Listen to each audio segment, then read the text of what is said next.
Do just very short Jaya Radha Madhava. Jaya Radha Madhava Kunja Vihara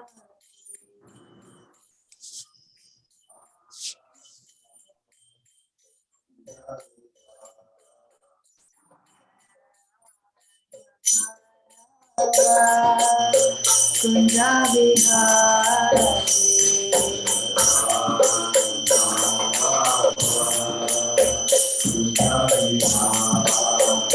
Jaya Gopi Radha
Om Namo Bhagavate Vasudevaya. Om Namo Bhagavate Vasudevaya. Om Namo Bhagavate Vasudevaya. Om Namo Bhagavate Vasudevaya. Om Namo Bhagavate Vasudevaya. Reading from Srimad Bhagavatam, 10th Canto, 11th chapter, verses 12 to 17 today. Since there's so many verses, I'll just chant the Sanskrit of the verse for each verse and read the translation. We won't do call and response. Saritiragatam Krishnam Bhagnarjuna Matavayat Ramam Sharohini Devi Kridantam Balakebhisham. Once, after uprooting of the Yamala Arjuna trees, Rohini Devi went to call Rama and Krishna, who had both gone to the riverside and were playing with the other boys with deep attention. Purport. Mother Yashoda was more attached to Krishna and Balaram than Rohini Devi was, although Rohini Devi was the mother of Balaram. Mother Yashoda sent Rohini Devi to call Rama and Krishna from their play, since it was the right time for lunch. Therefore, Rohini Devi went to call them, breaking their engagement in play. Opeyatam yada huto krida sangena putrikau ashodam prashayamasha Rohini putra vatsalam. Translation. Because of being too attached to playing with the other boys, Krishna and Balaram did not return upon being called by Rohini.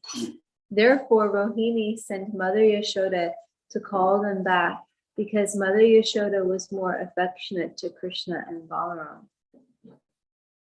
Purport. Yashodam Prashayam Asha.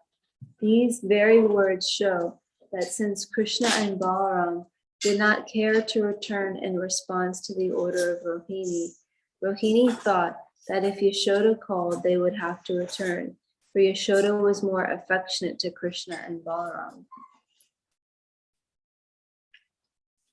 Verse 14. Kurantam sa sutam baler ateva lam sahagajam Yashoda jo havit Krishnam putra sneha snutastani. Krishna and Balaram, being attached to their play, were playing with the other boys, although it was very late. Therefore, Mother Yashoda called them back for lunch. Because of her ecstatic love and affection for Krishna and Balaram, milk flowed from her breasts. Purport. The word ajovahit means calling them again and again. Krishna and Balaram, she called, please come back. You are late for your lunch. You have played sufficiently. Come back. Verse 15. Krishna Krishna Ravindaksha Tata Ehishtanam Piva Alam Vihare Shushanta Kridashrantosi Putraka. Mother Yashoda said, my dear son Krishna, lotus-eyed Krishna, come here and drink the milk of my breast. My dear darling, you must be very tired because of hunger and the fatigue of playing so long.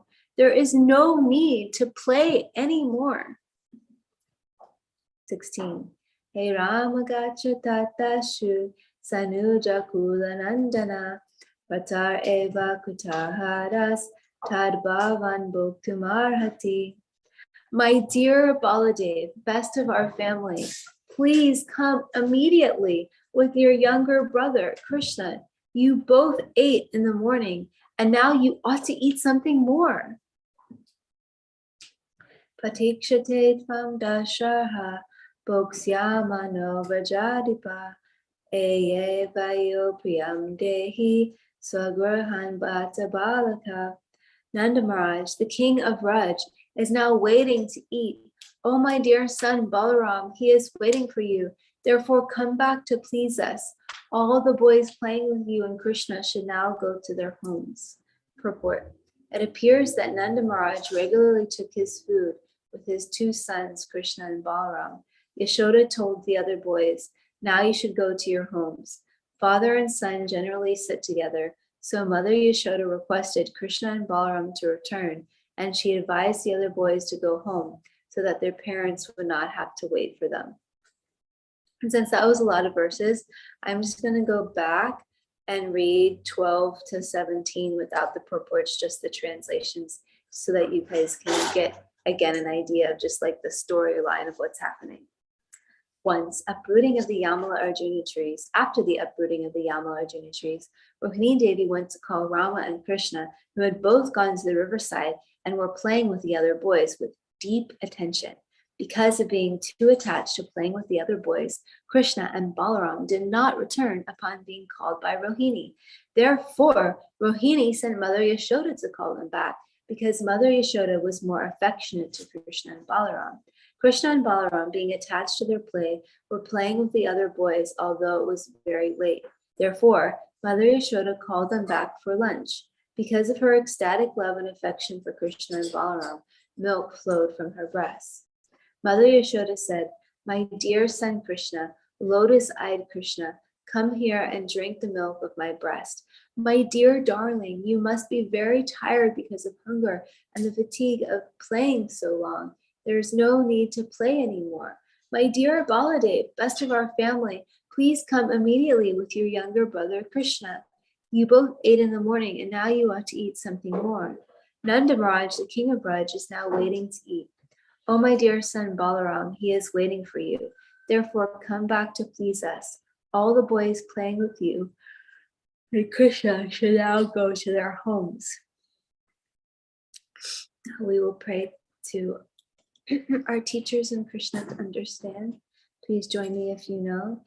Om Agyanatimirandasya Janandana Chalakaya Chakshurunaritam Jena Tasmai Shri Gurave Namaha Shri Chaitanya Manobhishtam Stapitam Yena Bhutale Swayam Rupa Vadamayam Jadadita Vandeham Shri Guru Shri Radha Shri Guru Vaishnava Shri Rupam Sagrajata Sahagana Raghunatham Vidam Tam Sajivam Sarvaitam Sahadutam Parijanam Sahitam Krishna Chaitanya Devam Shri Radha Krishna Pada Sahagana Lalita Shri Vishakam Sra Hey Krishna Karuna Sindhu Dinabandhu Jagapate Gopesha Gopika Kanta Radha Kanta Namasate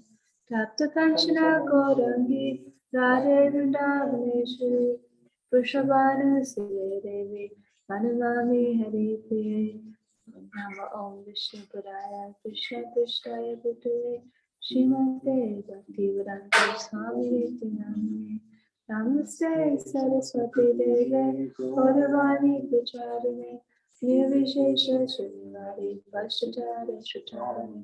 You're right, we didn't do Vansha Kalpa Tarubhascha Kripa Sindhubhya Evacha Patitanam Pavanebhyo Vaishnavebhyo Namo Namaha.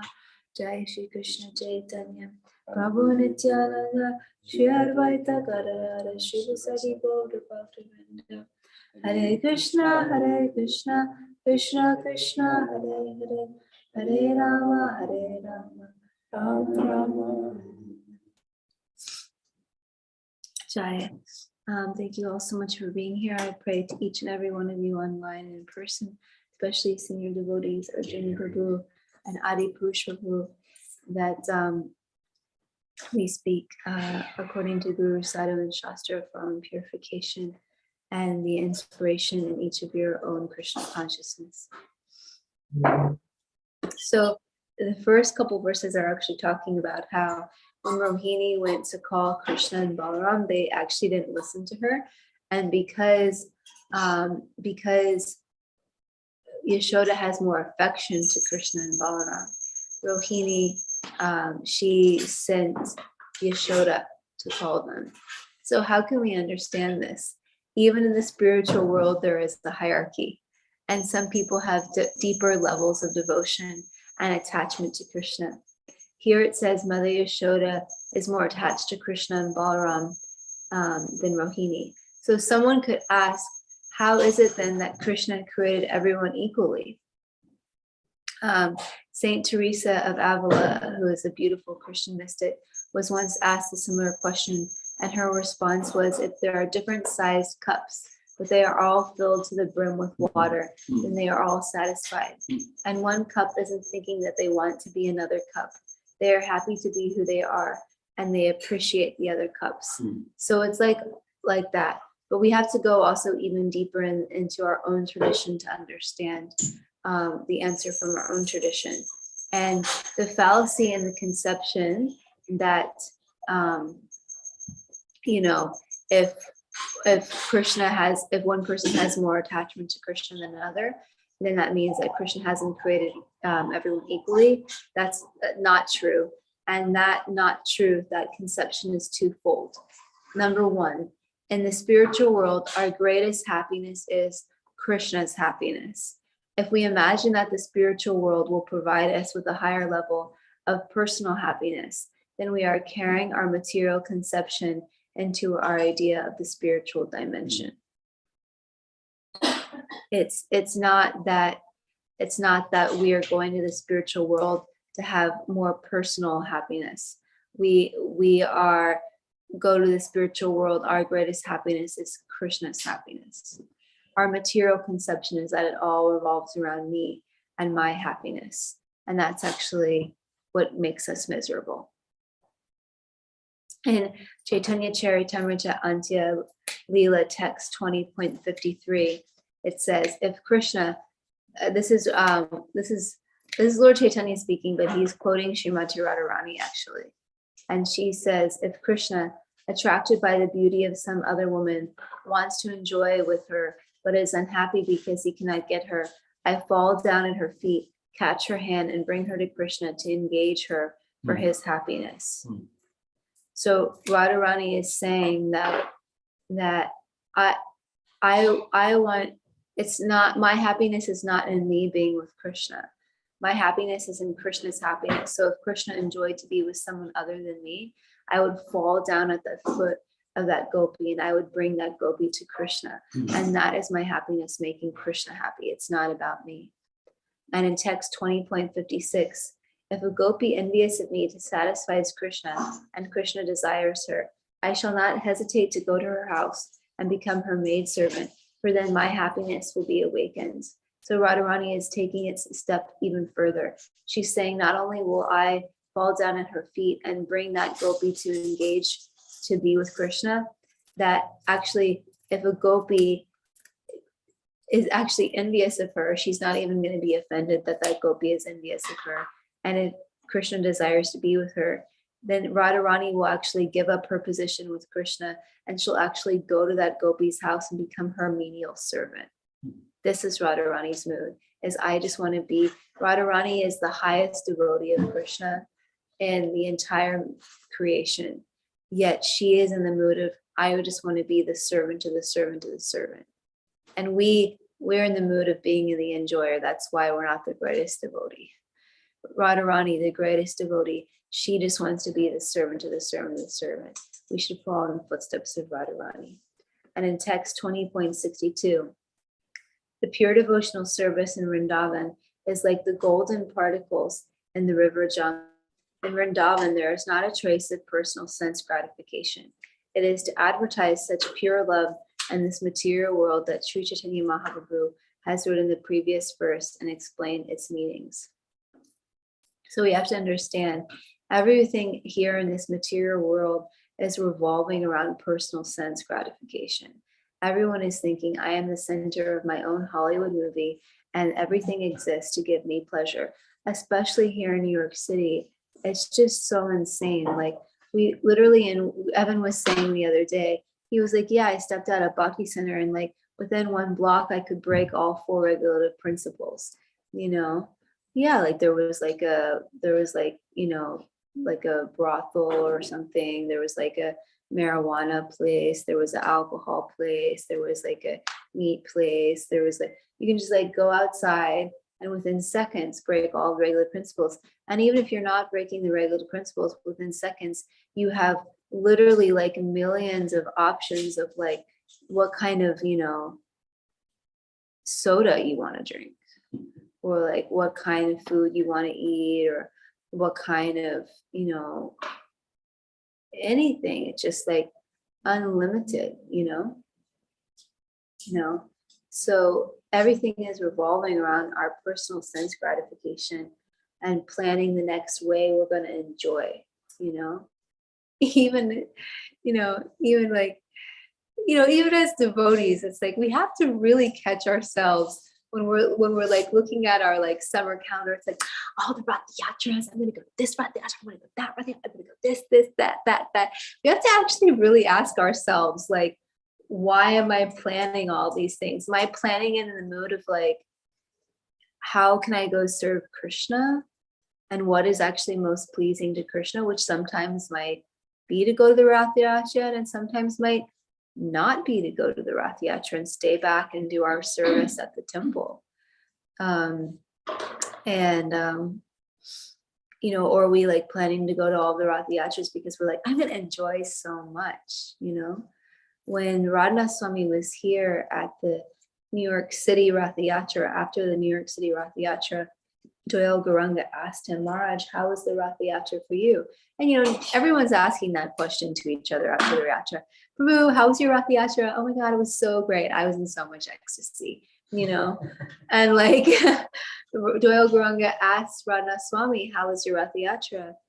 And Radhanath Swami looked at him and said to him, it's not like that for me. I go to the Rath Yatra to serve Lord Jagannath. He was in the mood of service. He was going to the Rath Yatra to serve Lord Jagannath. And sometimes, like everyone has, same with festivals. It's like sometimes people are like, no, I don't want to do any service. I just want to enjoy the festival. And it is important to be balanced, It is also important as a service to sit in the festival and chant kirtan. I know for me, I got super burnt out when I first was here at Bhakti Center, because for like the first, I think, 2 years I lived here, I didn't attend a single Thursday night kirtan, a single program, or a single festival, because I was sitting at the reception desk. And although I loved my service, like that was actually, it led to to burnout. And then I realized like it's important for me to attend some festivals. So it is important to attend festivals, but it's also like we have to be in the mood of how can I serve. And sometimes the best service and the deepest spiritual experience we can have is actually to not attend the festival, or to be in the kitchen, or to be doing the cleaning, or to be at the reception desk, or to be, you know, in the pujari room, or to be doing service. And that's how we can actually receive mercy. Number 2, the second fallacy is that we experience the same sort of isolation in the spiritual world as we do in the material world. So in the material world, others' happiness does not cause us to become happy, isn't it? You know, I don't know,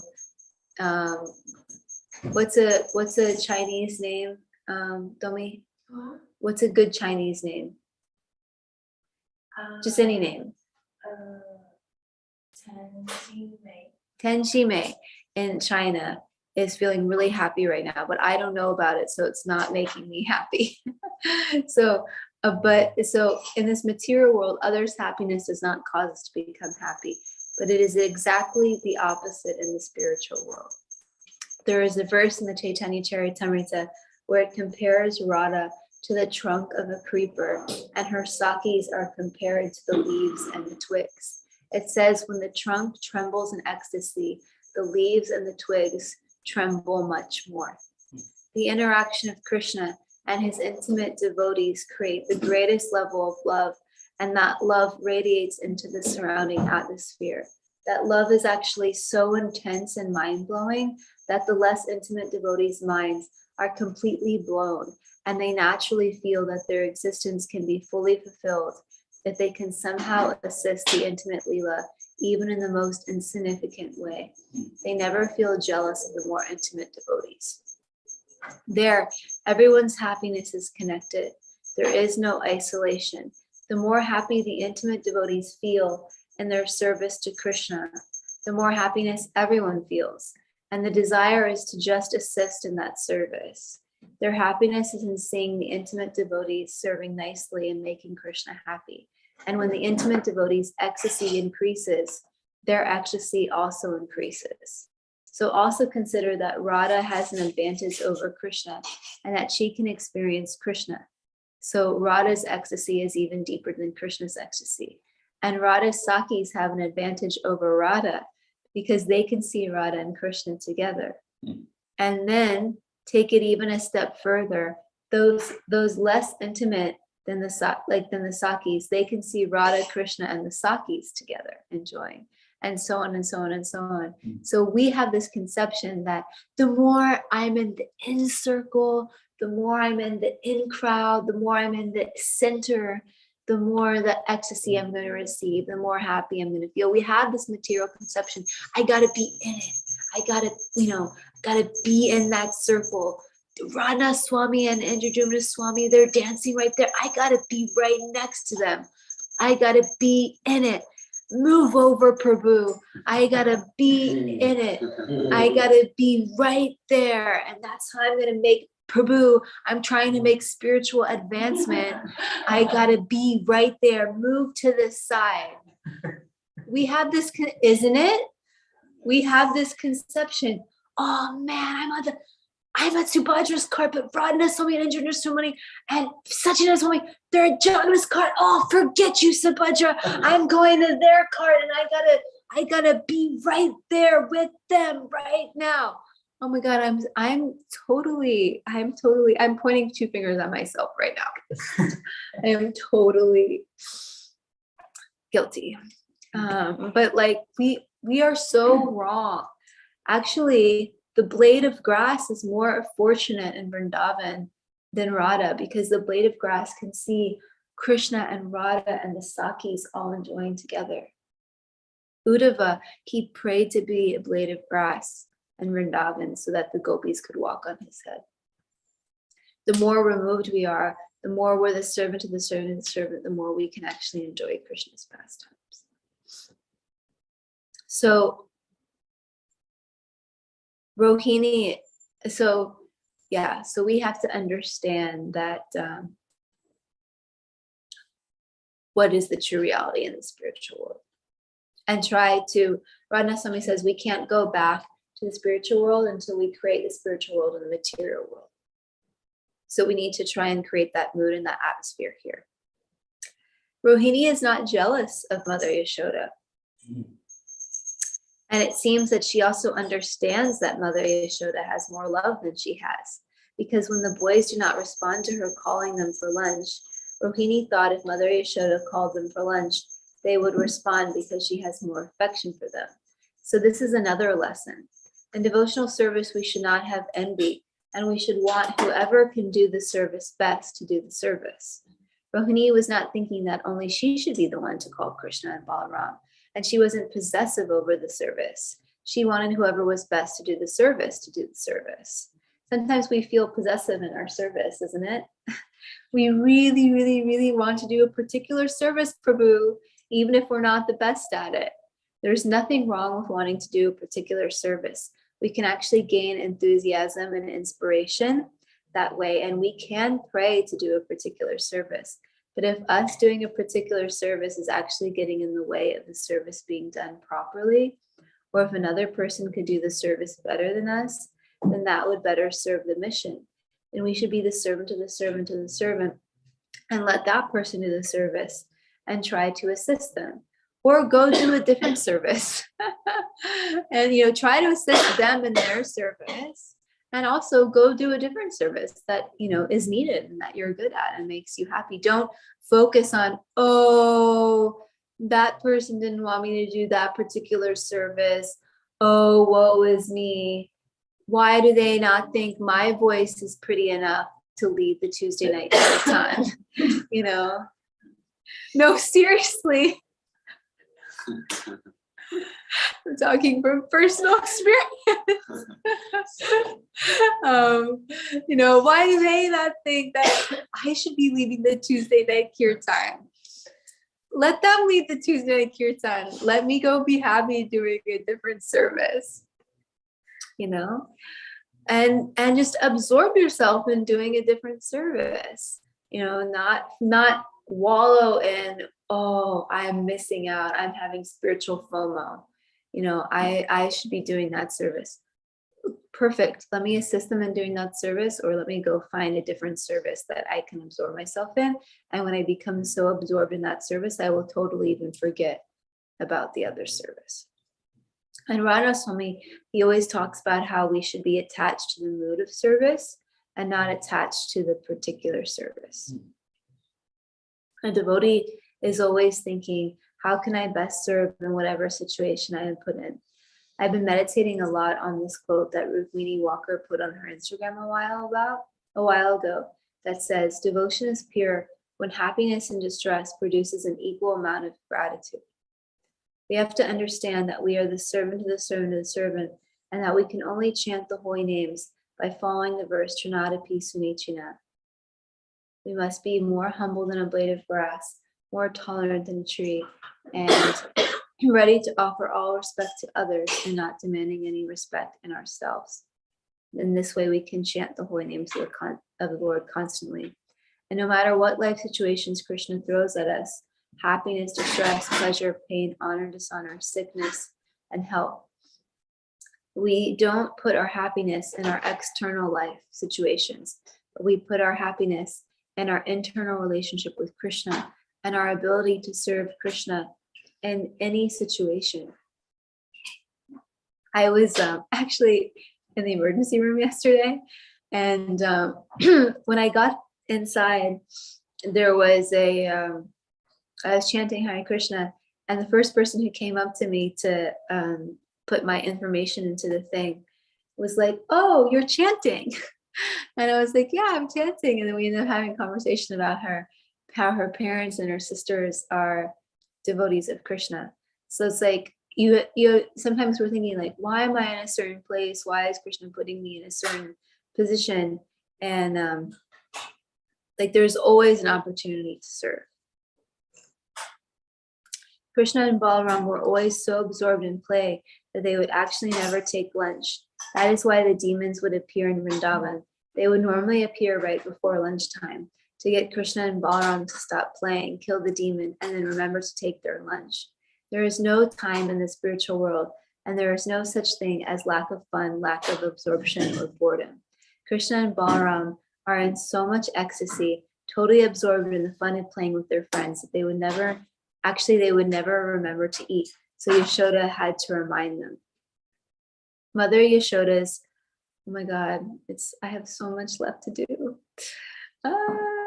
Mother Yashoda's love is expressed physically through service. Milk starts flowing from her breasts because that is the way that she serves Krishna, through feeding him. So do you all experience certain activities that when you do them, you completely forget what time is and you become so absorbed that you forget about hunger and thirst? Actually, for advanced devotees, every day is like this. Fasting days for pure devotees are just so absorbed in hearing and chanting and serving that they forget to eat because they are only thinking about Krishna's pleasure. For us, it is a practice, and it is better on fasting days to be absorbed in service so we are not thinking about how hungry we are. When we are bored, we think about the body more, but when we are fully engaged in service, that is absorbing our mind and body, then we can just get totally lost in that and forget about everything else. Mother Yashoda said, "My dear son Krishna, lotus-eyed Krishna, come here and drink the milk of my breast. My dear darling, you must be very tired because of hunger and the fatigue of playing so long. There is no need to play anymore." So actually in the spiritual world, it is said that there is no hunger, no thirst, or no fatigue. So is it that Mother Yashoda is just thinking Krishna is feeling these things so she can serve him? Or does Krishna actually feel these things? So two things. First, the Vrajavasis believe that Krishna needs their service, and this adds a tremendous intensity to their service. And this allows them to love him with the greatest urgency. And teachings of Lord Chaitanya, Srila Prabhupada says that Yashoda says to Krishna that he must eat, because if he doesn't eat, he will die. So Mother Yashoda is intensely thinking Krishna is feeling these things and he needs their service. And Krishna also wants to be able to love with his whole heart. So in order for that to happen, his prema causes him to forget his position as the Supreme Lord and feel dependent upon his devotees. So when Mother Yashoda stops breastfeeding him to tend to the milk which was boiling over in the Damodar Leela, he is distressed because he is hungry and needs his mother to feed him. And he also feels fear when his mother is chasing him with a stick. So Krishna can feel hunger if he wants to feel hunger. He does feel these things to increase the loving exchanges with his devotees. Krishna is God. He doesn't need to fall sick, but Lord Jagannath once a year falls sick so that he can enjoy his devotees taking care of him. This is his pastime. She says, "My dear Baladev, best of our family, please come immediately with your younger brother, Krishna. You both ate in the morning, and now you ought to eat something more. Nanda Maharaj, the king of Raj, is now waiting to eat. Oh, my dear son Balaram, he is waiting for you. Therefore, come back to please us. All the boys playing with you and Krishna should now go to their homes." It is so sweet how Nanda Maharaj would regularly take his meals with his two sons, Krishna and Balaram, and he wouldn't take his meals until they were there to take with him. This is an etiquette that we see time and time again in Vaishnava culture, to not honor prasadam until others are also honoring together.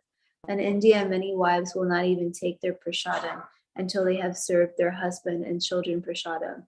And then they will often take their prasadam on the plate of their husband. I remember the first time I saw this in India, I felt it was actually the most beautiful expression of love. I thought it was so beautiful to see that. And it's not like, the wife, she wasn't like being like mistreated or like treated like a second class citizen. Like it was just all done with love. It was like the husband knew like, okay, you don't work, like I work, I take care of you. That's my service to, I have my service to like work a full-time job and take care of the family. And And she knew this was my service. I just feed my family first and then I take. And the husband then lovingly served her prasadam. It wasn't like the husband was like, oh, now you take. The husband was like, now let me serve you. So they served each other. It was very beautiful. And it's also a culture that when serving the spiritual master, the disciple does not take prasadam until the spiritual master has been served. And then afterwards, the disciple honors the remnants of the spiritual master and make spiritual advancement this way. So we see the importance of this culture of serving prasadam. And she was advising the boys to go home so their father would not have to wait for them. And there's this saying, a family that eats and prays together stays together. So this shows the importance of taking meals together as a way to express love with one another and develop deeper relationships with people. So yes, there's some people laughing in the Bhakti Center right now because I'm advertising the importance of our Bhakti Center family lunches together. We actually have a requirement that those who are in the ashram program take lunch together Monday to Thursday. And it is for this very purpose, to bring us all together, to have prasadam together, and to share our hearts with each other, and to have a family atmosphere, and to advance in Krishna consciousness together by honoring prasadam together. So it's a very important part of the process. Okay, Hare Krishna. I'm so sad. I wish these Bhagavatam classes were longer. It's really unfortunate that they're so short. But I really wanted to read the Sri Damodara Janana book. We didn't have time, but just like, if you haven't bought this book yet, please buy this book. And there's an appendix 6, which is Srila Prabhupada's promise as like Narada's, that I really wanted to read to you all, because it's literally, I was reading it last night, like crying. It's like the most beautiful thing I've ever read in my entire life. But basically the purport of it is that just like Narada Muni blessed Nalakuvara and Managriva, and because of Narada Muni's blessing to them, they achieved prem. Similarly, Prabhupada has blessed us that if we simply rise early, attend Mangal Arati, chant for our rounds, chant 16 rounds, follow the 4 regulative principles. And like for people who don't, live at the temple room, the idea is wake up early, chant 16 rounds, follow the 4 regulative principles, and serve Srila Prabhupada's mission as the servant of the servant of the servant. We are guaranteed to go back home, back to Godhead. Srila Prabhupada said that. So Srila Prabhupada has given us his blessing. And this whole chapter or appendix is literally about how, like, if we just sincerely follow that, Prabhupada's blessing is the same as Narada's blessing. And we will go back home, back to Godhead. So we owe Prabhupada everything, not just this one life. We owe Prabhupada everything. Hare Krishna. Will open it up to first the in-person devotees. If you have any comments, questions, realizations.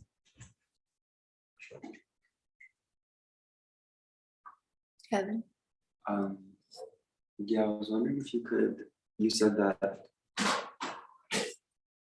in your first point, that there's 2 fallacies in thinking that Krishna didn't create everyone equal or the capacity to love equally. Can you summarize those 2 points? The point that you were making. Yes. 1, in the spiritual world, our greatest happiness is Krishna happiness. So if we imagine that spiritual world will provide us a higher level of personal happiness, we are carrying our material conception into our idea of the spiritual dimension. So the spiritual world is not about our happiness, it's about Krishna's happiness. The happier Krishna is, the happier we become.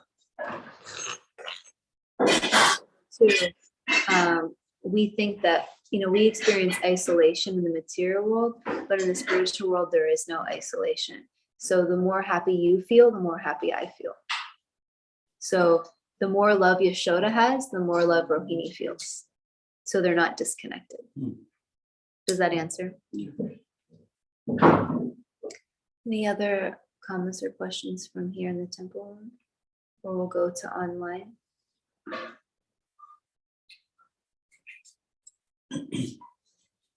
Hare Krishna, fantastic class.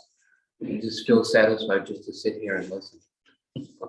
It says that the atmosphere of the spiritual world is evoked when we're glorifying the Lord together.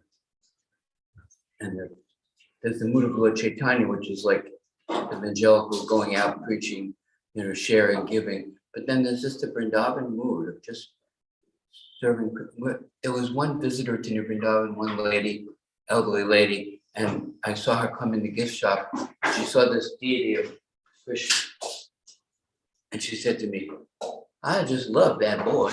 I said, "Well, that's Krishna." She said, "I just love Krishna." Just walking out the street, I just love Krishna. That's Vrindavan. It's just like, this is happening, that's happening, and people are serving and interrelating, and it's all, it can be completely satisfied in devotional service. That's why I'm Swami. He doesn't want anything else. Just serve Krishna.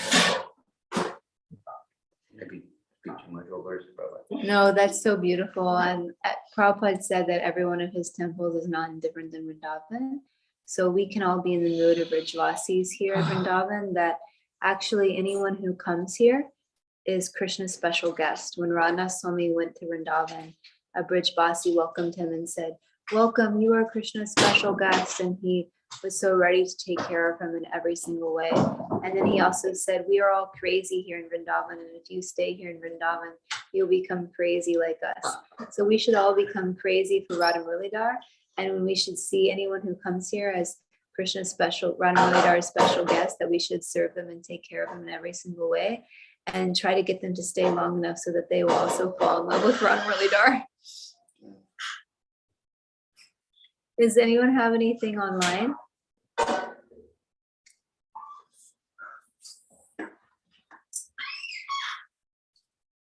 Is Nandi Hari there?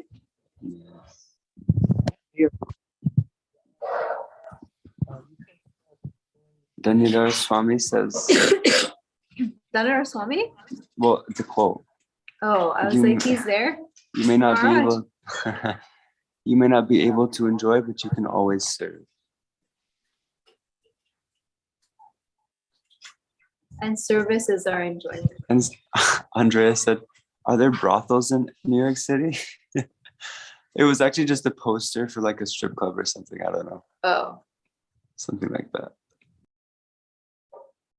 I don't know, but I don't know about the brothels thing here. You would have to ask someone else. yeah, I don't know either. Anything else online?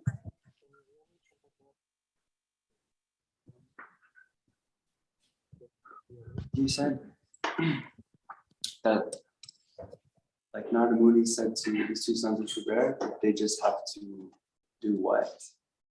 Like, we were comparing it to, or the book is comparing it to Prabhupada's blessing, that if we just chant and follow the four legs, what was Narada Muni's like instruction? Like if they just wait, what was there?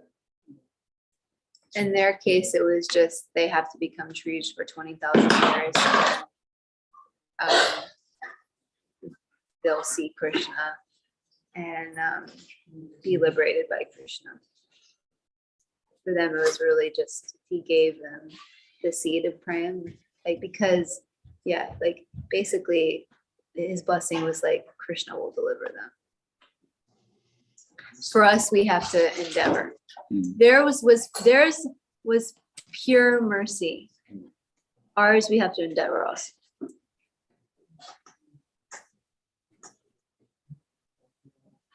Someone could ask the question, why is it that some people are just like kripas because they just immediately get, or they get perfection without endeavor, and others are sadness that is like, how is that fair? That's just the mercy of the pure devotee. The pure devotee has free will, just like we have free will. So if a pure devotee uses his free will to just give mercy, that's up to him. Or if Krishna uses their free will to just give mercy, that's up to them.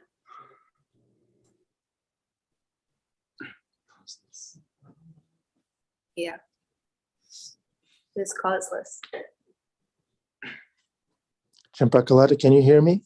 Yeah. Yeah.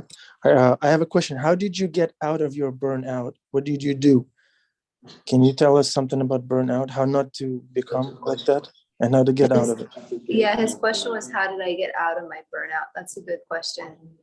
I created boundaries for the first time in my devotional service. Because conscious coming, but basically I had this concept that I just had to, before my burnout, I was just whatever anyone tells me, just serve. My burnout, I realized I have to create boundaries on my time so that I'm nourishing myself spiritually with my sadhana, with my reading, with my being able to also watch things and have not just junior association, but also peer and senior association to nourish myself to be able to give to others.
Okay, thank you, Evan Prabhu.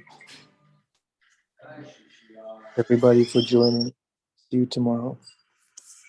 Take humble position, keep your service going. See how you can serve under these circumstances. And that Krishna will be with you. I'm preaching to myself. Read Bhagavata. Hare Krishna.